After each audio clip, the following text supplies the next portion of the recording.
Welcome, everybody, to the LinkedIn for B2B Growth Show. I'm your host, Michelle J. Raymond, and welcoming back to the show, John Espirian. Thanks for coming back a second time. Absolute pleasure. Thank you for having me back, Michelle. Really glad to be here. I'm glad that you're here too, because in the time since we last spoke, a lot has changed for you, my friend, and I've been watching from afar, and you've gone from a predominantly consultant type business into a paid community builder. And I talk to people around the place, and often they come and say, Michelle, when are you doing a community? And I say, look, it's not for me. I think I'd rather rock in a corner. But I wanted to ask you some questions so that people can understand, what do you wish you knew before you'd started? What have you learned? You've had some time under your belt. So Espresso Plus, how did you come up with the name for that in the first place? It came about through an email list, a free email list I used to run, which I called Espresso. It's the same first three letters of my surname and the name of this thing. And I just thought it was going to be short, sharp, digital caffeine shots in your mailbox. That's where that came from.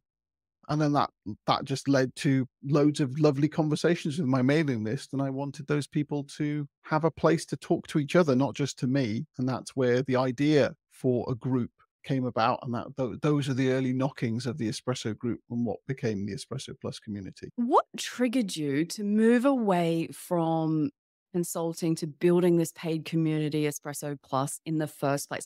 Do you remember, was there a particular tipping point where you went, okay, this thing's got to happen, or it's time to explore it? Do you remember what that was like at the time? Yeah, so it was late 2021 and I started this free group so that my mailing list people could talk to each other. And I was a copywriter at the time, predominantly, did a bit of LinkedIn consulting. But that group became so busy and so many people joined. We had about 650 members and it was just dominating my notifications and taking over my life, frankly, to the point where I couldn't do my day job. And so that went on for 4 months and I was at breaking point there. And I thought, I've either got to turn this into a business or I just need to just kill it now before it goes too far. And I chose to turn it into a business. That meant giving up the copywriting. And that was the birth of the Espresso Plus community. So that was January 2022. So we're almost 2 years in now. That has gone like crazy. I was a member of that first group, and I remember thinking to myself, I know you're relentlessly helpful, and that is you, that is your brand.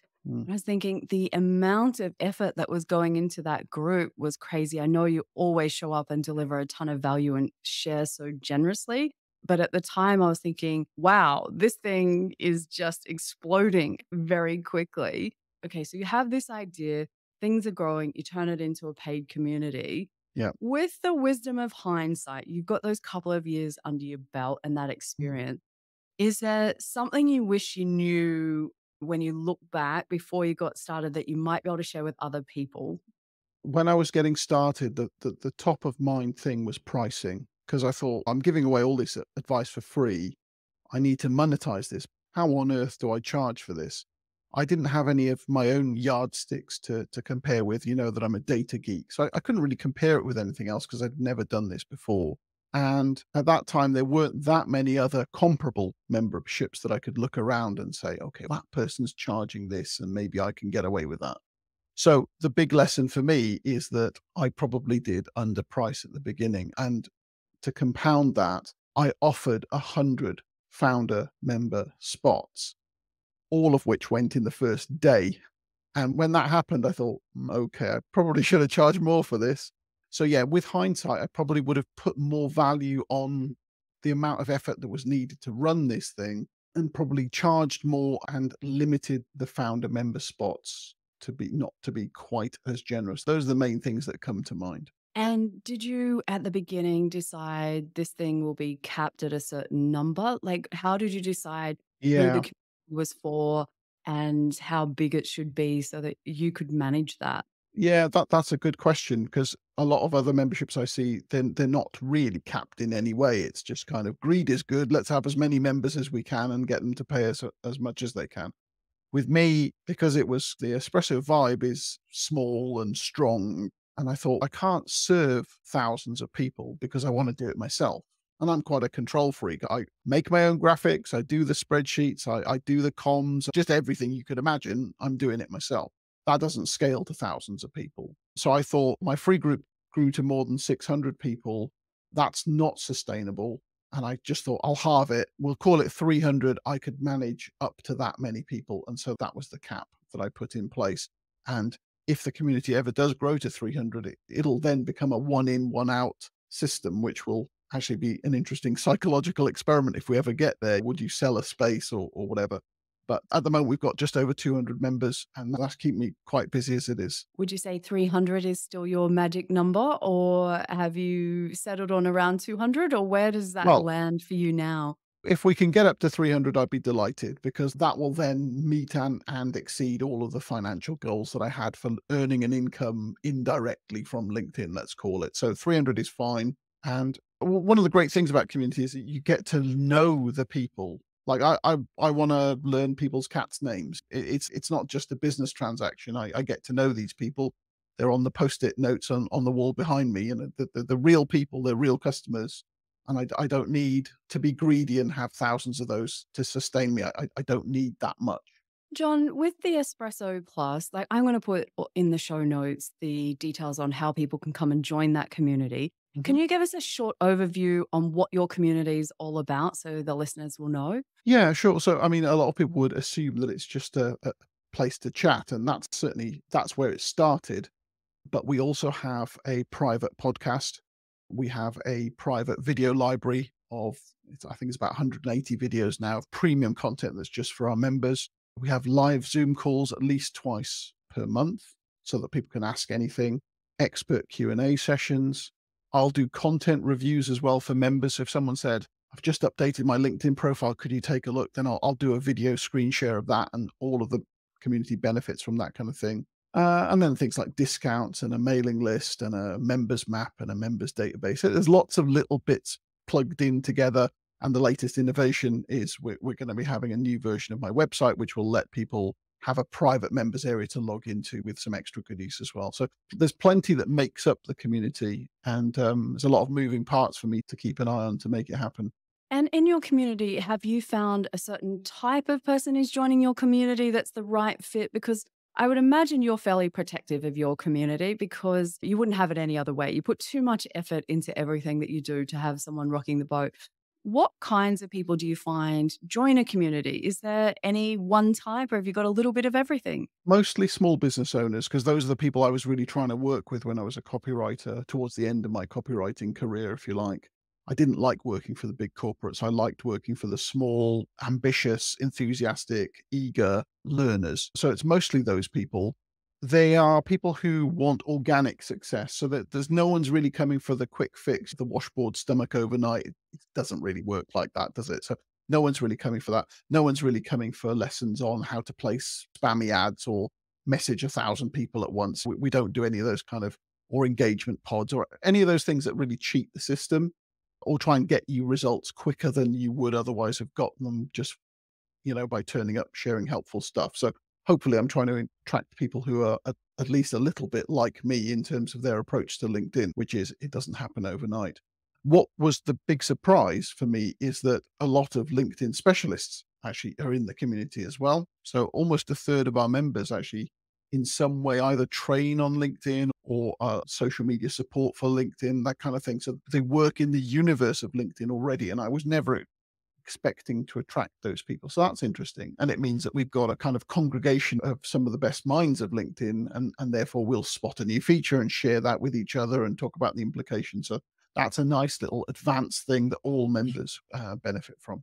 I remember when that happened back at the very beginning, and I reached out to you and I said, look, John, I love you. I absolutely respect everything that you do. But I personally didn't feel comfortable joining the group because I felt like I didn't want to be the person that was maybe felt like I was the shark circling around your community members. Now, that was on me. That was never anything that you said, just to be clear Sure. and on the record on that. But then I noticed that it was something that there was a lot of people around the world we have so many mutual friends in the LinkedIn training type community, and they gravitated there. And I think that is just purely and simply a reflection of the kind of person that you are and how generous you are with everything that you do. But it does seem to be the one where people come because they respect you so much and what you have to offer. And I think that's just absolute kudos to you. So it's been brilliant to watch that happen. And they only do it because they respect and trust the information that you share with people. So, yeah, absolute kudos to you. Like I said, that's been very cool to watch how you've negotiated that.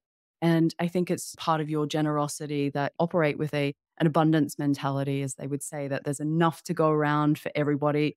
Having these other people does not take away from you. And that is, Absolutely. I'm not going to lie, where I was at 2 years ago, and I've done a lot of growing in that time as well. I didn't understand it. I was like, "Oh, are you sure, John?" In my mind, and I'm so happy for you that it's all worked out so good because you deserve every single success. I have a question for you, and you talked about some of the surprising benefits before, but what have been the benefits for you as being a community leader that also surprised you? Have you discovered things about you as a person just as much as your community? I think leading a community means that you form stronger connections with the people who are in your tribe, if you like. It also means, and I wasn't really expecting this, but it means that you're protected from the vagaries of the LinkedIn algorithm. A lot of people have been talking about their reach being diminished.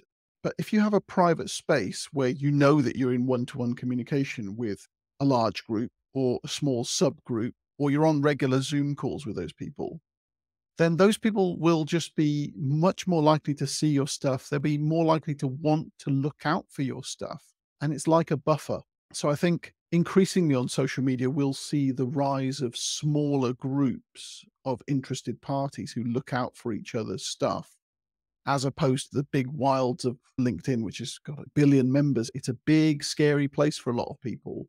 Facebook with 3 billion members. You need these smaller communities where you can open up and speak a bit more honestly without fear of being judged. And one of the things I wasn't expecting to hear is that people inside a walled garden will speak up much more than they would in public. And if someone's struggling in their business or just struggling in general, they might say so in a group of trusted friends where they would absolutely never say so in public. So you see a different side to people, and that's really quite fulfilling. Forget about the financial aspect. You just get to know people better, and that's been wonderful. I think you're right about the smaller groups, and the bigger the platform gets on LinkedIn, the more overwhelming it can be for people that are new to the platform. And I think Mhm. I'm going to dare say, even people that have been on there for long periods of time, I think it's only getting more and more overwhelming. And that's a word that people use when they reach out for help with me and they're looking for training, is that there is information coming to them from every which way, often conflicting, and they are just paralyzed by all of this information coming at them and Mm. petrified of doing things wrong or doing something that they shouldn't. And it's been quite interesting for me to follow the general way that people come and express why they want training now. I think that's Mm. changed in the time that I've had my business over the last few years. Now it's, oh my God, we don't even know where to start. They are overwhelmed is actually a word that gets used a lot. So as a leader, would you self-identify as an introvert or extrovert, or depends? Because I'm just wondering how you find that with your own personality as a leader. Are there things that there are some days where you're like, you know what, this isn't for me, and some days where you're like, I love this based Yeah. on Well, your personality? I've worked remotely since 2009, and that really suits me. I like my own space. I live in my own head a lot, so that really works for me. At the same time, I love helping people, and the fact that I can do it at scale, which is the real power of social media community, is it's not just a load of one-to-one conversations. You can actually help people at scale. Is great. I ran my own mini event last week in person, which is quite rare for me. And lovely though it was, you go home just feel absolutely smashed out. It's just you're exhausted. So yes, I would definitely identify as an introvert, but working online as I do, and it helps when you know the people pretty well. You just want to give as much of yourself as you can, and I'm able to do that with the model I've got. And just to pick up on what you said about the newer people that are confused about where to start, I'm not surprised because frankly, we've been doing this thing for quite a while, right? And new stuff comes along, but you lose track of how many new things have come along. And if you were starting from zero now with all these things flying at you, it's really hard. So I think actually it probably takes a village to teach LinkedIn properly. And that's why I'm so grateful for the collegiate atmosphere that we've got. I pick up stuff about company pages and all sorts from you, from your posts, from your podcasts, your lives, from Linnea, from Gillian Whitney, from Kevin D. Turner. So many good people sharing stuff freely. And the LinkedIn community is lucky to have those people who don't just keep their cards to the chest, that they share it out so that we can all learn together. It's great. I think LinkedIn does an absolute rubbish job of actually sharing about features that are going on Yeah. the platform, even just letting people know that they exist, let alone how they can use them, how they fit into Mm. strategies. And I even found myself back in the beginning when I was just learning how to be the best trainer that I could be. In the beginning, I thought it was shove as much knowledge as I had about LinkedIn into that training course. And now I spend my whole training course saying, these are the things you need to worry about. If you're just getting started, let's strip all of this back as much as we possibly can. And then when you get your handle on that, we can talk again about all the other extra bells and whistles that come and go. We've seen many features sunsetted recently. We're seeing the rise of AI on the platform. It's crazy to watch how much is just swirling around. It's always going to swirl around, I think. What's the general consensus in your community about the feel for LinkedIn right now? Is it still the sentiment's reasonably positive, or are people stuck in where is this going? I'd love to know your feelings on that. I think people are feeling a little bit frustrated at the lack of visibility that almost everyone is experiencing, and me included. I look at my data quite regularly, and my view counts have certainly gone down. I think that's just a representation of the fact that more content creators are coming to the platform, so it's just a natural thing over time. And also maybe there's a bit of frustration with LinkedIn just taking away stuff that we actually quite liked. I was a massive proponent of the profile videos, which are going away in December. Things like pinned comments and just things like that. We like these features and they're being removed. And sometimes it feels as though LinkedIn's spending time working on things that maybe no one really asked for, no one particularly gets moved by, instead of the stuff that we do like. And we wish maybe they'd spend a bit more time beefing up those things that we enjoy using. And maybe if they spoke to the power users a bit more often, perhaps they'd get that feedback and know what to work on next. But I think most people are seeing some kind of significant business uplift from being on LinkedIn versus doing something on TikTok or Facebook or wherever. So it's still strategically relevant to a lot of my members. Yeah, you nailed it on the head. That is exactly what I say to the engineering team when I speak to them. Nobody necessarily wants new features, say for company pages. What we want is the existing ones refined. Just little things like how to being able to delete a LinkedIn company page comment instead of not being able to edit it. These Mm. kinds of things are annoying, but I guess being part of your community offers people a safe haven for them to come and get answers to those kind of questions. Do you find that the questions are fairly similar along the way, or do you find it literally is a little bit of everything? There are often quite a bit of repetition when someone asks me to review a LinkedIn profile, for example. I tend to say the same kind of things. Focus on the headline. Let's get the about statement tight. Or you haven't got anything in your featured section.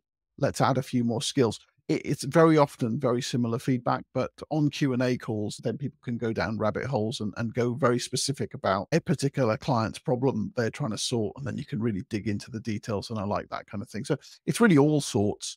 But I tell you, another good thing about having this avenue of feedback and getting questions is you're never stuck for ideas for content, because every time someone asks me a question that I haven't already covered, is that's my next post, or that's going to be a video, or that'll be a document post, or that'll be an article. So it's great having that source, because a lot of people don't seem to know what to write. I don't have enough time to write it all because I keep getting asked questions all the time. So if you can be the hub in that wheel that people come to, then you'll never run out of content ideas. Look, I'm with you. Trying to keep up with what I've got is a never ending Mm. kind of, on the hamster wheel, so to speak. But I have been going through Operation Rebrand, as you would have listened on the podcast over Sure. the past 6 months or so. Mhm. And there was a point where I had to stop and decide, what does my model look like going forward?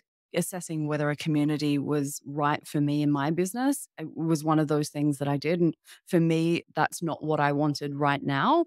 But I am always keen to watch and learn from people like yourself that have been through it, because maybe some of my assumptions have been incorrect. What do you think is the secret to success for anyone considering building a paid community? What are the things that they need to get right?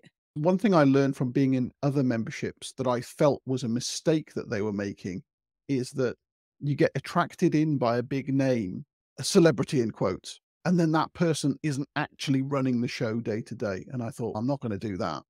And so what that actually means is that running a community, a paid community, is not easy money. You need to be there pretty much every day. You need to be responsive to things. And so clear leadership, so you get the person you're buying is important, and a clear purpose. So I set 4 things that we really talk about. It tends to be content creation, online visibility, personal branding, LinkedIn best practice. If it's not about any of those things, it's probably not for our community. So we've got a really clear, short agenda, clear leadership, and then just being really responsive. And wherever you can, trying to empower people. So, if you get any inkling that someone might possibly one day want to try a video, you give them a little accountability challenge, get them involved, just moving people on a little bit. So you need to be responsive and present to make that happen, and hopefully a little bit empathetic. But yeah, it's that leadership and purpose is the main thing. So in your case, I can imagine a lot of business owners would really identify with your brand already before you rebranded, the strong brand that you've got, and they would probably flock to your membership. But like I said, it would not be easy money. It's the hardest I've ever worked, but it is very fulfilling kind of work too. In my mind, it requires being really super organized and a good planner and keeping up with the admin side of things, responding to questions and helping people. I'm there with you in spades. Like, Mhm. absolutely, you and I are Yeah. two peas in a pod when it Yeah. comes to that. But the other side of it, I'd probably get so obsessed with the tech side of it, the actual day to day planning. That's where my brain goes, oh no, that's not my strength. Now, is that saying that in the future I might change my mind? Maybe, who knows? Mm. I've done things in the last 3 years that I never imagined in a million years that I would do. So never say never. But I think for me, I wanted to work one on one with B2B businesses and have that direct impact and work on a bigger scale and maybe a little bit deeper, to be able to work on like strategies and training and profiles and really get a business humming along when it comes to LinkedIn in that one on one space. And with you, there's a limit. If I don't want anybody else working in the business besides Lil and I, there is a finite number of hours in a week. Yeah. I don't want to burn myself out Mm. or her.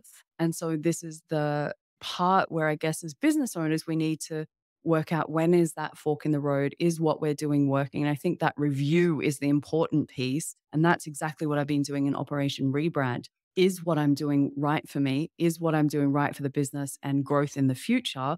And right now, I think I've got everything nailed and I'm pretty happy with it all.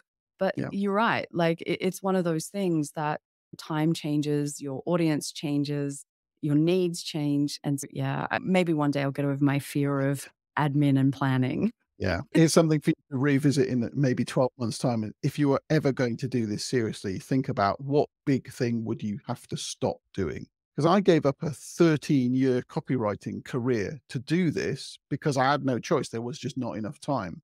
That's a pretty major change in life and quite a big gamble, actually. If it gone wrong, then I'd have to go back tail between legs. So you need to think along those lines. What are you going to drop? And if there's nothing you want to drop because everything else is going well and you're enjoying it, you don't need to make change just for change's sake.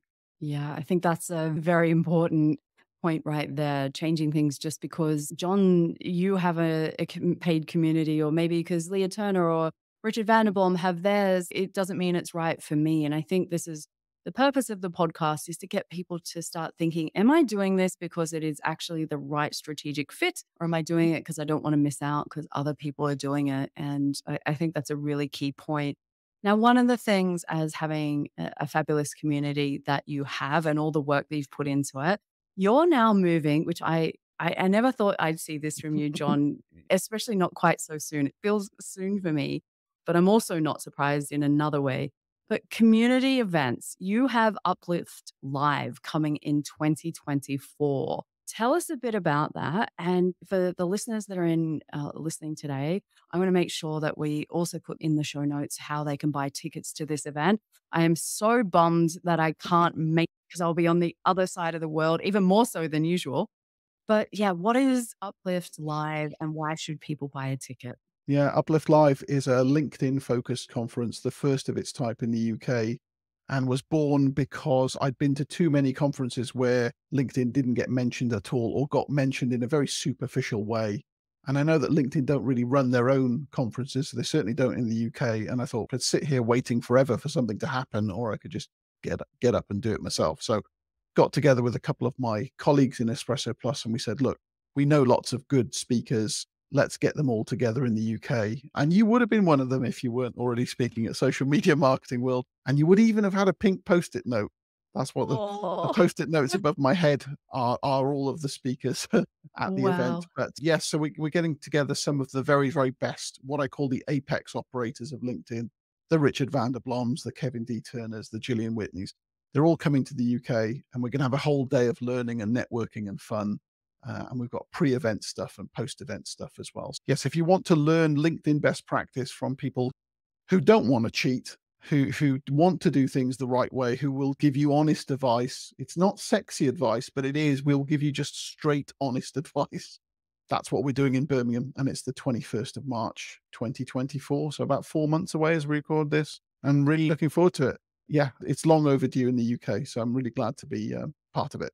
I know it sounds possibly silly to listeners that no one talks about LinkedIn in such great terms at some of these events, but I even know at social media marketing world, LinkedIn is such a small portion of the overall broad spectrum of social media tools and apps and what's going on and what they're talking about. And it's still an unknown. This is Mm. the crazy thing. It's been around for 20 years, but I still get the feeling that people don't know what to do with it to maximize the results of the time that they spend on there. And that's my favorite thing. This is where, again, you and I are so aligned is that helping other people discover how to leverage that to grow their businesses is just amazing. It's the best job in the world, as far as I'm concerned. And even though we go around it different, we both have that same goal. It lights us up to help other people to get more out of it. Is it Gus and Jeremy are your two helpers? Do you want to give them a shout out? Because I know they have been doing a pretty amazing job in the background, bringing this thing to life. Does it take a village to get an event out there?